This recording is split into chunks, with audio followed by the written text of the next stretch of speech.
Well, a Western New York man wants the Buffalo Diocese to know that he was humiliated over 60 years ago by a Catholic priest. Well, the man called to On Your Side after hearing about the compensation fund for victims and how others are speaking out. And he spoke exclusively with Channel 2's Claudine Ewing, who watched him file his complaint. It was humiliating.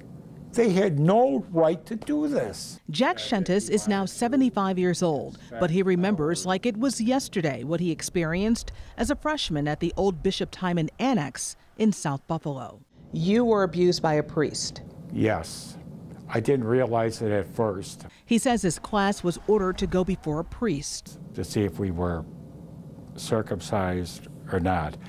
They said it was for health reasons. They had to do it.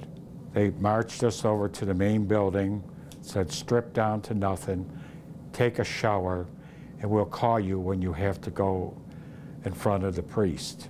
You took your towel down, and he looked at you. All right, go. It made me feel dirty. It happened 61 years ago. Even at the age of 75, you're bothered by this. I am, Claudine. Yes, to be honest, yes, I am. And I want other people to know it. Why does anybody have any right to force you to do something like that? I wasn't touched. I was looked at, and that is just as bad to being touched. So when the Buffalo Diocese announced a compensation fund for sexual abuse victims who were minors, Shentis thought he should be compensated, even though he is no longer a Catholic. They talk about confession.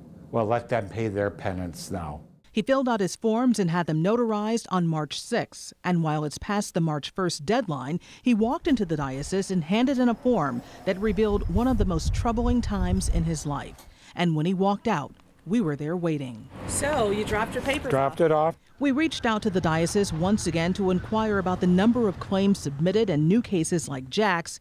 In a statement, a spokesman wrote, "As Bishop Malone stated Thursday, we want to hear from anyone with an allegation. We encourage them to come forward."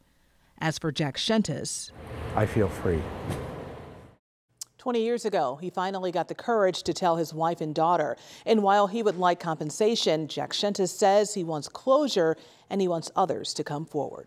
Claudine Ewing, Channel 2 News.